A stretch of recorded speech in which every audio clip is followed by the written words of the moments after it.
This video is just one of a set of videos called Presentation. Here the subject is block mounting. We can use this either for on-screen display or for print purposes. The technique we're going to apply is so effective that at my live demos I've seen people holding one of my large prints and running their fingers over the edge trying to feel an indentation that's not in fact there. It's simply a drop shadow. Let's take a look at the techniques where the resolution of our image will have some impact on what we do, but so will personal choice. As we go through this technique, you'll notice that there's quite a few changes and personal choices we can make. The variables here are the degree of blur that we give the shadow under the image, the thickness of any edge lines around the image, and of course the color, and texture if we apply that to the border. What I'd like to do first is to remove the lock to the right of the layer thumbnail. We can do that simply by just clicking the lock. What we've effectively done is split the image from the canvas beneath. I've got my Move tool selected from the top of the toolbar. If I click and drag the image now, we can actually see that. There we can see the image and the canvas beneath. On this occasion though, I'll hit Ctrl Z to fit my image back in place. By removing the lock to the right of the layer thumbnail, it does allow me to increase the canvas or the border area independently to the image above. Let's do that next, but I'm going to reduce the size of the image on screen so we've got a little bit of space around the outer edge for you to see what's about to occur. I'm going to use shortcuts for this. I'm going to hit Ctrl Alt Space, and you'll notice right in the center of the screen I get the zoom tool in minus mode. I just want one click just to give us a little space around the outer edge. So to increase the canvas, we need to go to our image menu at the top left of the screen and select the option Canvas Size. Now the important thing for us here perhaps is going to be how we measure the extra canvas or border we're about to apply. I'm going to change these options here, you see we've got quite a few, from a physical measurement to a percentage. Because if I use a percentage, then the border that I'm about to apply is going to be about the same whether I'm using a high resolution image like this or maybe a lower resolution one. You'll notice the canvas size window has a relative box. If I untick the relative box, you'll notice that it will show us 100%. Well, it would do because that's the size of the image. But if I quickly change this back to something like centimeters, you can see then that it's showing us that the image is 55.88 by 33.87. But when we tick the relative box, what we're effectively saying to the canvas size window is I just want to add a certain amount around the outer edge, and we get this anchor point to decide where we want the canvas to appear. Most of the time, if we leave the anchor point in the center, because we can change it of course, if we leave the anchor point right in the center, it's going to add the canvas around the outer edge. And if we select percentage, then if we put something like 20% on the width and a little bit more on the height, allowing for the fact we've got an oblong here, let's say 30%, and I click OK, and this is why I reduce the size of the image, because there we can see the canvas or the border area that we can work with. Now we can always add a little more if we feel there's a need. If I look very critically at the gap I've got on the right and left side, I can count the little squares here. I've got about half a square there and half a square there, so let's call that 1, 2, 3, 4, 5, 6, 7. If we go down here, we've only got a little bit, 1, 2, 3, 4, 5, 6. So here, by putting 20% and 30%, I've actually got a slightly narrower amount at the top and bottom than I have at left and right. Well, we can always adjust that. We could make the canvas much bigger than we need it and crop back, or we can reapply the changes, image, canvas size, or I should say, I suppose, add to the changes. So if I go back to percentage here and I say I just want another 5% on the height but nothing else, there you can see what I've got. So sometimes we can maneuver our image about in this way, but what I've effectively got is the border space that I'd like to create the block mount on. The block mount effect is made up of three parts. We have the image, we have the shadow that creates the block mount technique or the effect, and at the bottom of the layered stack we're going to have our border. So let's select the border first of all. If I go down to the bottom right of my layers palette and click, I can create a new blank layer. Let me drag that down the bottom of the stack, and I won't call it background, I'll call it border so we don't get confused with the normal background. That's going to be our border, and I think I'll flood that with a neutral grey just to get us started. If I go down to my colour picker at the bottom left of the screen or at the bottom of the toolbox and select it, I just want something around here. I'm going to flood that with colour. You can use the paint bucket tool, which is grouped with the gradient tool, but I think there's a shortcut key which is well worth learning. Alt backspace will always flood your foreground colour. Control backspace will always flood your background colour. So what I'm going to do here, in actual fact I quite like the background colour a little bit better than that grey. So what I may do is temper that a little bit. I may just use a grey, but because the image is a brighter tone, I'm going to use a slightly lighter colour. So with that selected as the foreground, Alt backspace, let's begin as we can see it here. So what I need is a shadow sitting beneath the image about the same size, but I found in practice that sometimes it's worth making the shadow just a little bit bigger so we see it a little stronger around the edge, but there's a degree of personal choice here. So let me select layer 0. In fact I'll double click and call this the image, because what I want to do here is to make a copy of this particular layer. Now I can do that by dragging it down to the bottom right over the copy icon, but once again another shortcut key which is well worth learning, Control J. Now I'll switch these around, seeing as I've already named the top one image, and I'll name this one shadow. So you can see that we're building up the technique. We're going to have the border sitting at the bottom, the shadow sitting between the border and the image. So what I need to do here is to flood this shape that you can see here in black. Let me turn off my picture at the top just for a moment, because if we go back to the colour picker at the bottom left of the toolbox and we reselect using the little icon here, black and white, if I try to flood this with black, it's going to flood the entire area, both the image and the border. Control Z will undo that. But if I go to the top left of my layers, I can preserve the transparent parts of that particular image. And to show you those which you've seen before, the blue and white squares, I'll just turn off the border. But when I lock that and then flood it with black, well, you can see the difference. One of the important parts of this technique is to immediately remove this lock, because we're going to have to blur this shape so that it spills out underneath the image here. Let's turn them all on again, and provides us with the effect we're looking for.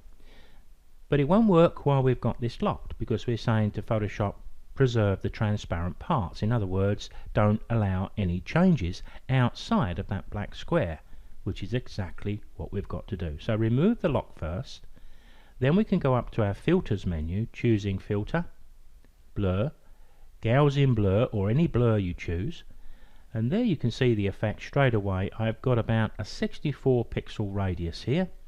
That doesn't look too bad. I'm going to click OK, but you can see how we've got a degree of, or a number of options here. We can have a very delicate shadow, or we can have a very strong shadow. The choice is ours. So let's go up somewhere around 50. It looks quite nice at that sort of level, and click OK. So there we have the basic block mount effect created. Quite quick and easy to do, but I think we can improve it just a little bit. Let's start by perhaps putting a very thin line around the outer edge of the image. If I select the image, I can use the effects down at the bottom left of the layers. I'll use stroke. So tick the stroke to apply it. Highlight this area just to the right, which opens up the parameters. So we can decide on the color. The position of the line, I've got it selected to be inside. You can see it's very delicate at the moment, but of course as we move the size up we can make it much less than delicate. So I think we're probably going to need something like 4 or 5 if we wanted to have this in black, and that looks quite nice, but we can always change this at any time. But it's also nice to try a lighter outline. Let's see if white works better, given that it's a light toned image. Could we get away with a little more? You can see what I mean when I say there's quite a degree of personal choice here. One of the other things we can consider is the colour and or texture of the border. Maybe we could select a colour from within the image, because quite often if we do that it provides quite a nice harmony between the image and the border or frame we're creating. Let's go over to the toolbox here and select the Eyedropper tool. If we go up to the top here, we've got a series of parameters, and it's set here to point sample, which means as I click into the picture you'll see that colour appear in the colour picker, and it actually picks from just 1 pixel.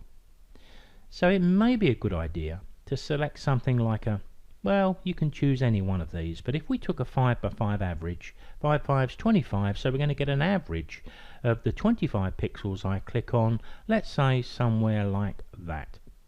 And there you can see the delicate colour that I have. So what I could do then is select the border and use those shortcut keys of Alt backspace to flood that with that colour. Now the good thing about this, of course, is we can go back into the picture. We can select other colours and hit Alt backspace, so we can keep trying all different colours until we feel we've found probably the best way to present the image. Let's go down to the base here. I think we was more or less right the first time, but what I generally find is when I do this I tend to have more colour in the border or frame than I want. In that instance I would turn to the Hue and Saturation. So if we go to our image menu and choose Adjustments, Hue and Saturation, what I can do here is now I can just temper the saturation of the border, so I've still got a border that's in harmony with the image, but it's not exactly the same. And I could decide to adjust the lightness one way or another. And as you can see here again, lots of personal choice comes into play. So here we have quite a harmony here between the image and the border, and the final thing we could choose is a little bit of texture. Now what I'll do is just zoom into the top corner a little bit so we can see this a little bit better. So with the border selected, I'm going to open up my filters menu and I'll add a little bit of noise. Now I've got quite a number of large prints and many of them have got this technique applied. What I found was the border area, which is filled with computer generated colour, can look a little bit unnatural when printed, and a little bit of noise or even a texture can make the world of difference. So filter, noise, add noise. All I've got here is Gaussian monochromatic noise, so I can just move my slider across. If I move it way up you can see the effect we've got. So we want something which is going to be delicate, that we can just about see in the background. Now I recall back in the days of the darkroom, when I was mounting prints on card which I purchased from the art shop, I would be looking for card that had a nice little fleck or a little bit of texture just like we're seeing here. Click OK, but when I hit Ctrl 0 of course it makes the image smaller, and then the noise is a little bit harder to see, but it's still doing its job. At this stage, I would suggest that you save your work as a Photoshop file. That will save all three of these layers, and look at your image again tomorrow, because if it still looks good, then fine, but you may find you want to make a slight change. And that's what I like about this technique. We can go back in, we can change the border color and the texture quite easily, especially once we're working in layers. And of course we've got the opportunity to change that stroke, so even now, if I change my mind and I want a black line, a thin one, I can do that too. Now with this particular image, I did choose a light toned image, so when we place it over a light toned canvas or border, we can see the shadow quite easily. But if we were working on an image which was slightly darker, then we may want to make the shadow a little bit more prominent. There's a couple of ways I've done this.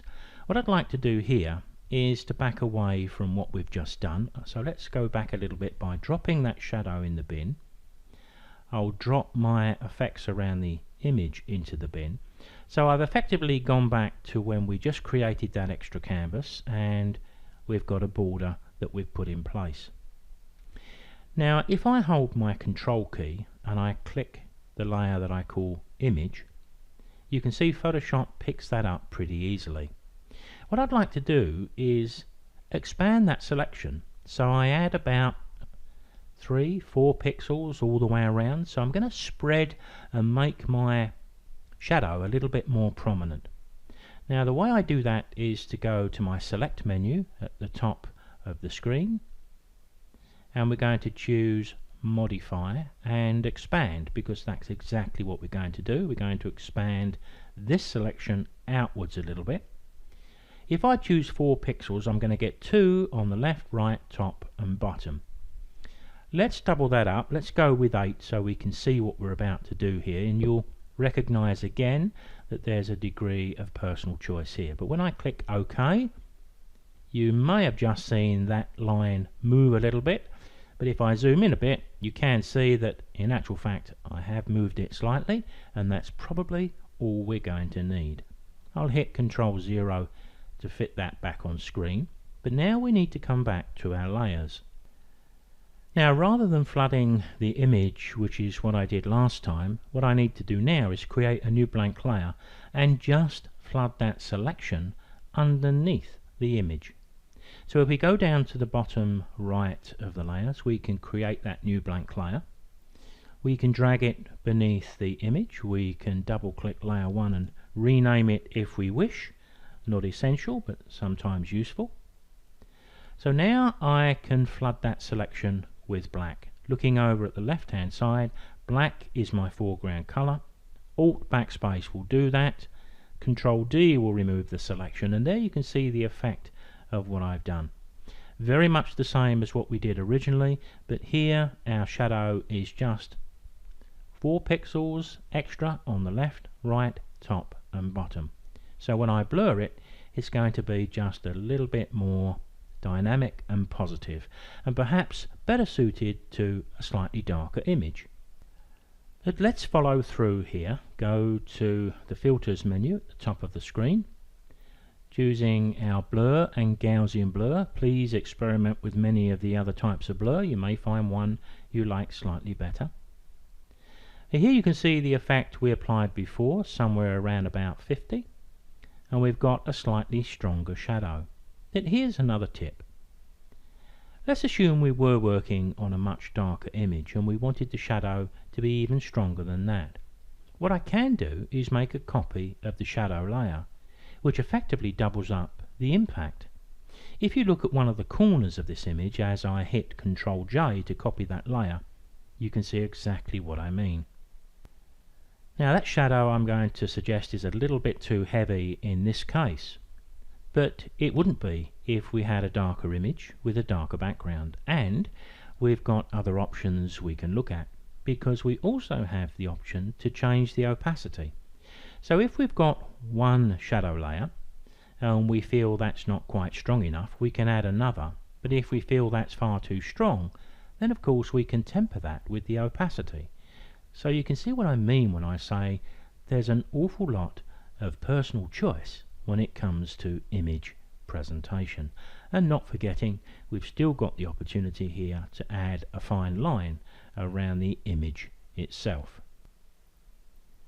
Now, to give you a feel for what I was saying a few moments ago about using a darker image, I've opened up this image, which I'll just drag from the top of the screen, and my other image is sitting beneath. What I'm going to do here is hold the Shift key, click drag and drop, and it'll drop 4 square onto the other one. It just happens to be the same size, or more or less. I'll close that down. So what I can do here is, if we go back to our border and select that, and maybe if I bring up my hue and saturation, Control U, I'm just going to drop the density down, because there you can see what I was referring to a few moments ago. We've got a much darker image, we've now got a much darker border, but we can still see quite clearly the drop shadow which is creating that block mount effect. And of course, with an image like this, I still have the opportunity to apply effects. So if I put a fine stroked line here, I can try maybe a mid-tone. I could possibly drop that down to about 4, and there we've got a nicely presented image. If you're watching this video on YouTube, please subscribe to my channel and hit the notification bell so you'll be informed when I put up new content. You'll find a link to the remainder of these presentation videos in the Show More section below, and I've also placed a link to the introduction video too. So I think presentation techniques, whether it's for on-screen viewing or for print purposes, is both practical and also creative. If you're into digital audio-visual presentations, then you're going to find these techniques particularly relevant to that.